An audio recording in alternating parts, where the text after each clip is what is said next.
हरे कृष्णा।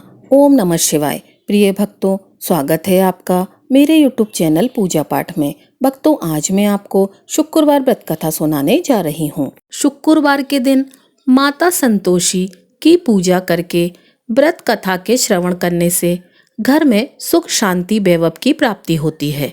संतोषी माता अपने भक्तों को हर संकट से बचाती हैं और परिवार में खुशहाली के लिए गुड़ चना का भोग लगा के प्रेम पूर्वक कथा को पूरा पढ़ना या सुनना चाहिए तथा शुक्रवार का व्रत करने वालों को इस दिन किसी भी प्रकार की खट्टी चीजें नहीं खानी चाहिए। कहा जाता है कि ऐसा करने से माँ संतोषी नाराज हो जाती हैं। तो आइए संतोषी माता से सुख शांति की कामना करते हुए कथा का श्रवण करें। एक बुढ़िया थी, उसके 7 बेटे थे। 6 कमाने वाले थे और एक कुछ भी नहीं कमाता था। वह निकम्मा था। बुढ़िया 6 की रसोई बनाती, भोजन कराती और उनसे जो कुछ जूठन बचती वो 7वें को दे देती। एक दिन वह पत्नी से बोला, देखो मेरी माँ मुझसे कितना प्रेम करती है, तो वह बोली क्यों नहीं करेंगी, वह आपको सबका जूठा जो खिलाती है। तो वह बोला, ऐसा नहीं हो सकता, जब तक मैं अपनी आंखों से ना देख लूं मैं मान नहीं सकता। कुछ दिन बाद त्योहार आया। घर में 7 प्रकार का भोजन और लड्डू बने। वह जांचने के लिए सिर दर्द का बहाना करके पतला वस्त्र सिर पर ओढ़े रसोई में सो गया। वह कपड़े में से सब कुछ देखता रहा। उसने देखा कि माँ ने उसके भाइयों के लिए सुंदर आसन बिछाया, हर प्रकार का भोजन रखा और उन्हें बुलाया। वह देखता रहा। जब सारे भाई भोजन करके उठे तो माँ ने उनकी झूठी थालियों से लड्डू के टुकड़े उठाकर एक लड्डू बनाया। जूठन साफ करके बुढ़िया माँ ने उसे पुकारा, बेटा 6 भाई भोजन करके गए, तू कब खाएगा?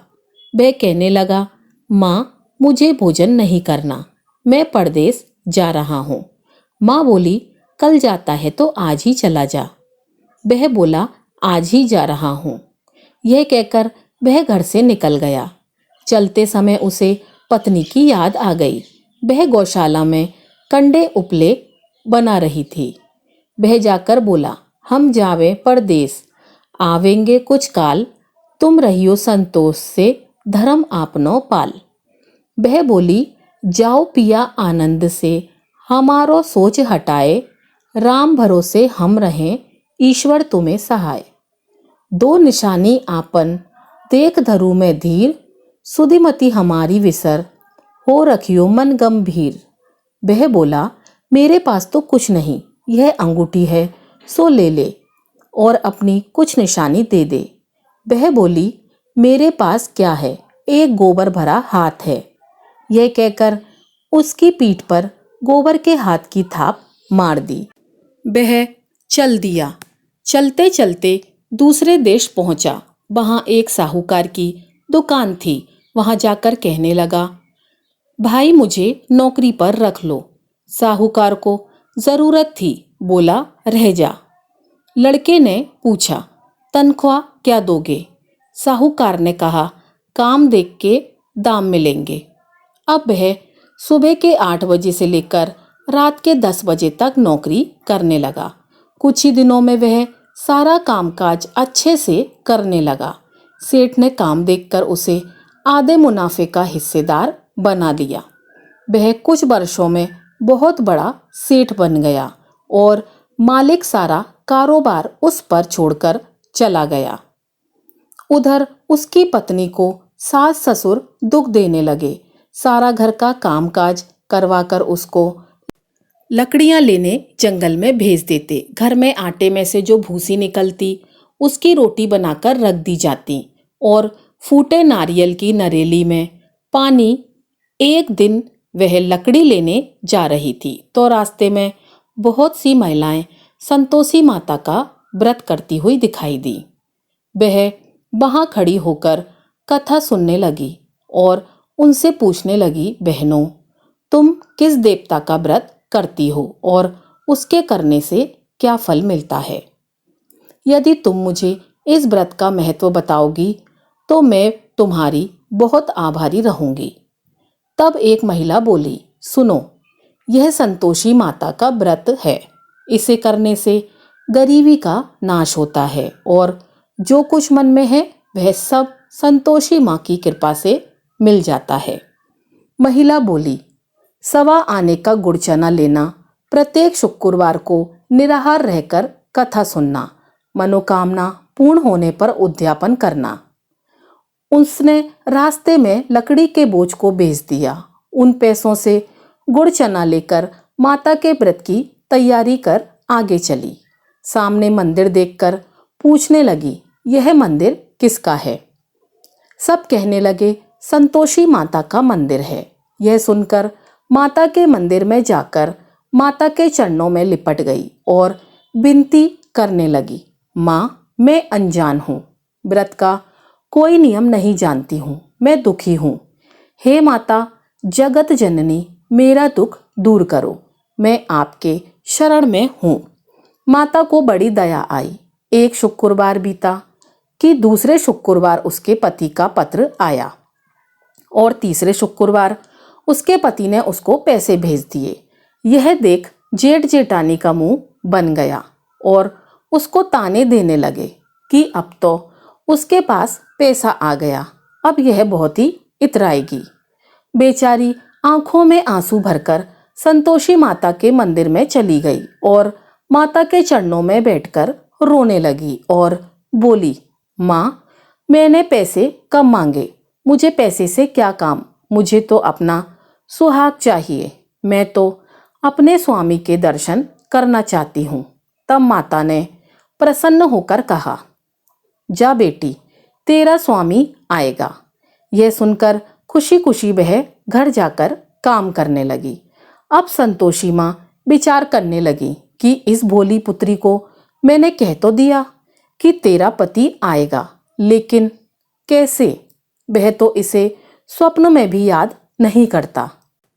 उसे याद दिलाने को मुझे ही जाना पड़ेगा। इस तरह माता उस बुढ़िया के बेटे के स्वप्न में जाकर कहने लगी, साहूकार के बेटे सो रहा है या जाग रहा है? वह कहने लगा, माँ, मैं सोता भी नहीं जागता भी नहीं, कहो क्या आ गया है? माँ कहने लगी, तेरा घर बार कुछ है कि नहीं? वह बोला, मेरे पास सब कुछ है माँ। माँ है, बाप है, बहू है, क्या कमी है माँ? माँ बोली, बोले तेरी पत्नी को कष्ट उठा रही है, तेरे माँ बाप उसे परेशानी दे रहे हैं, वह तेरे लिए तरस रही है, तू उसकी सुध ले। वह बोला, हाँ माँ, मुझे पता है, पर मैं वहाँ जाऊँ कैसे?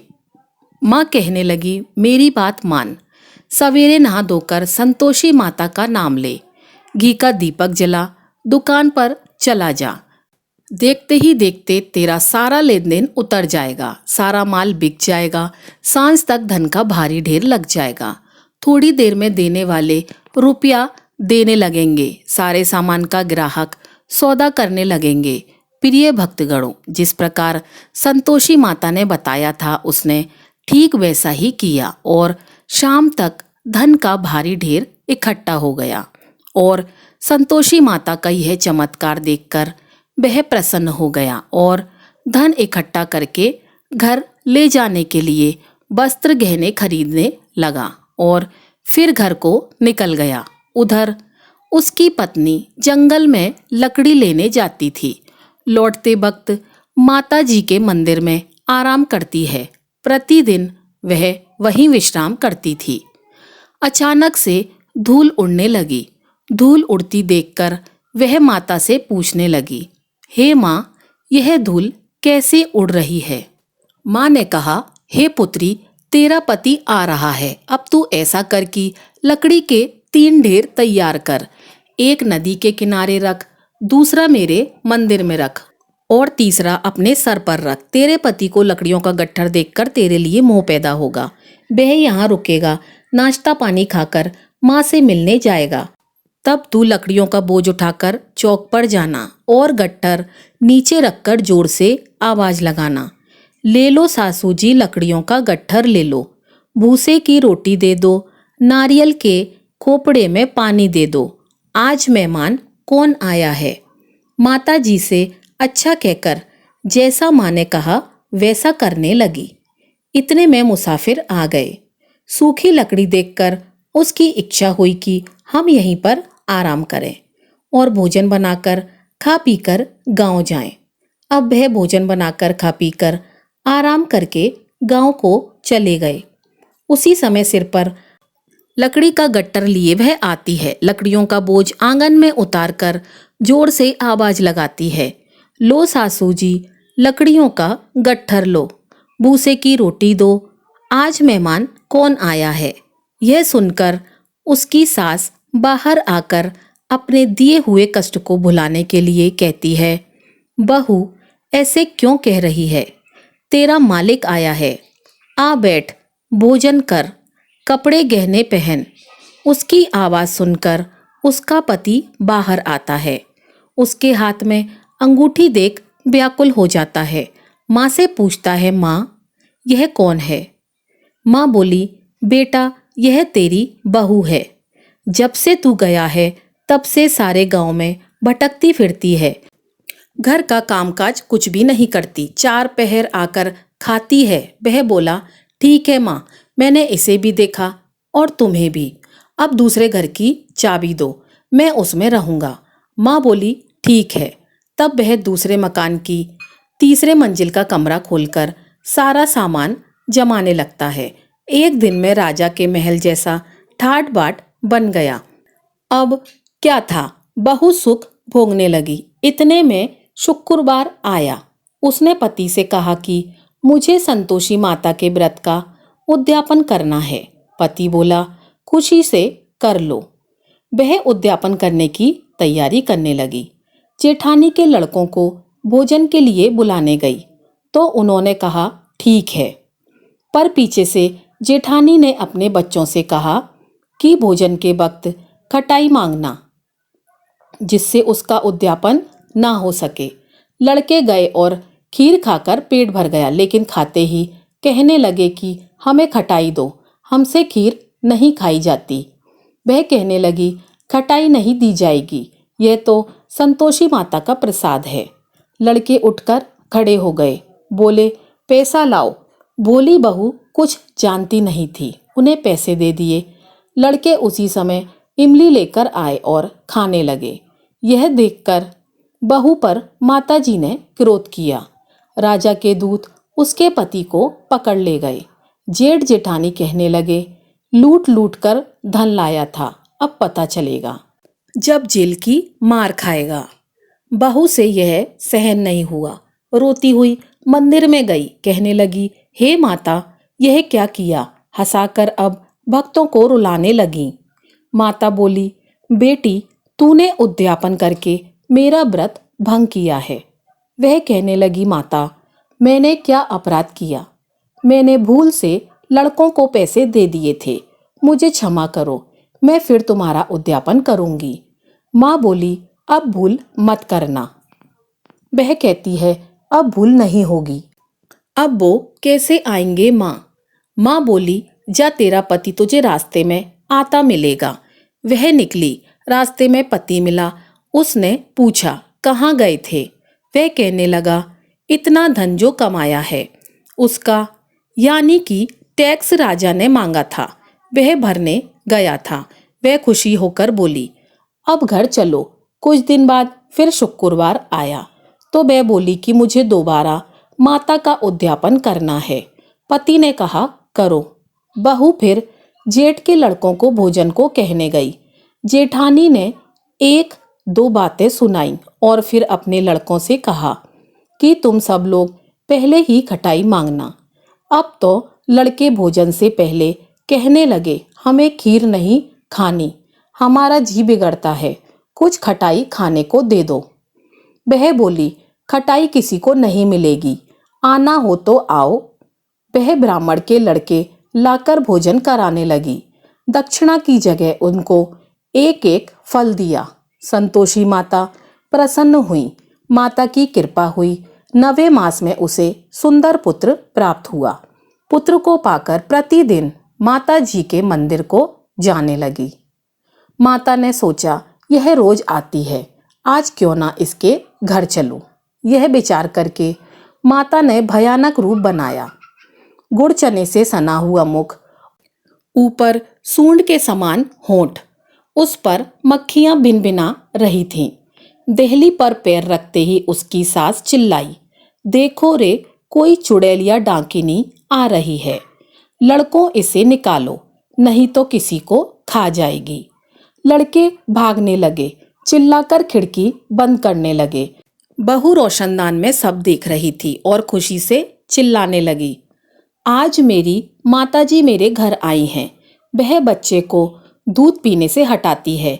इतने में सास का क्रोध फूट पड़ा। वह बोली, क्या हुआ है? बच्चे को पटक दिया। इतने में माँ के प्रताप से लड़के ही लड़के नजर आने लगे। वह बोली, माँ, मैं जिसका व्रत करती हूँ यह संतोषी माँ है। सबने माता जी के चरण पकड़ लिए और विनती कर कहने लगे, हे माता, हम नादान हैं, तुम्हारा व्रत भंग करके हमसे बड़ा अपराध हो गया है। माता, आप हमारा अपराध क्षमा करो।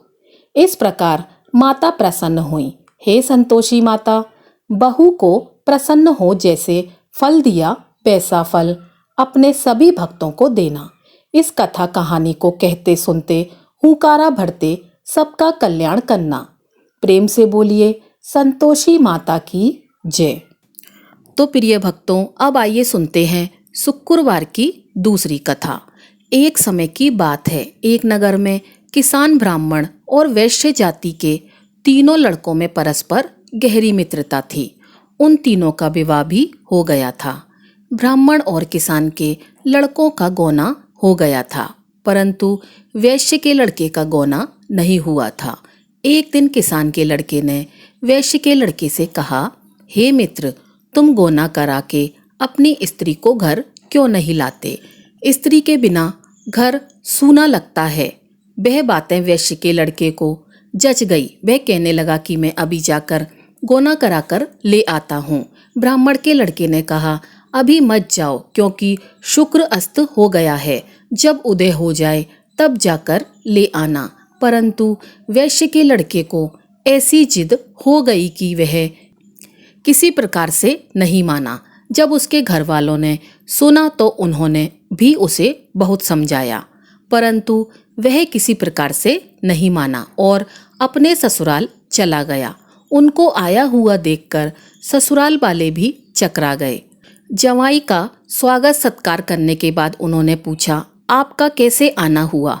वैश्य पुत्र बोला कि मैं अपनी पत्नी को विदा कराने के लिए आया हूँ। ससुराल वालों ने भी उसे बहुत समझाया कि इस दिन शुक्र अस्त है, उदय होने पर ले जाना, परंतु उसने एक नहीं सुनी और पत्नी को ले जाने का आग्रह करता रहा। जब वह किसी प्रकार न माना तो उन्होंने लाचार होकर अपनी पुत्री को विदा कर दिया। वैश्य पुत्र पत्नी को एक रथ में बिठाकर अपने घर की ओर चल पड़ा। थोड़ी दूर जाने के बाद मार्ग में उसके रथ का पहिया टूटकर गिर गया और बैल का पूरा पैर टूट गया। उसकी पत्नी भी गिर गई और घायल हो गई। जब आगे चले तो रास्ते में डाकू मिले। उनके पास जो धन, वस्त्र तथा आभूषण थे वह सब उसने छीन लिए। इस प्रकार अनेक कष्ट का सामना कर जब पति पत्नी अपने घर पहुंचे तो घर आते ही वैश्य के लड़के को सर्प ने काट लिया। वह मूर्छित होकर गिर पड़ा। तब उसकी स्त्री अत्यंत विलाप करके रोने लगी। सेठ ने अपने पुत्र को वैद्य को दिखाया तो वैद्य कहने लगे, यह 3 दिन में मृत्यु को प्राप्त हो जाएगा।